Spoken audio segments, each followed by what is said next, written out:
তো দেখতে পাচ্ছেন আমাদের হোস্ট রুবেল ভাই, যিনি মানুষকে খাওয়াতেই পছন্দ করেন।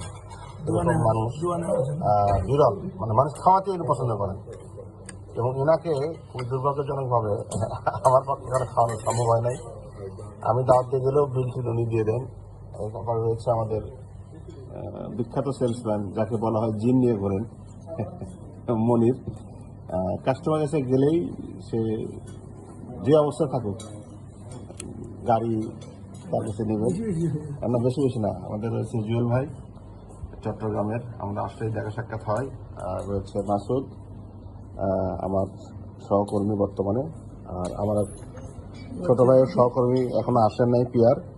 খাবারগুলো দেখেন, করলা ভাজি, এইটা ছোট মাছ, মিক্সড ভেজিটেবল, ডাল, এটা বিফ, এই শাক রয়েছে 2 রকম, এটা রূপচাঁদা। তো যেখানে রুবেল ভাই থাকবে, সেখানে খাবারের জন্য এরকমই হবে। তো আমরা খাই ভাই, কথা পরে হবে।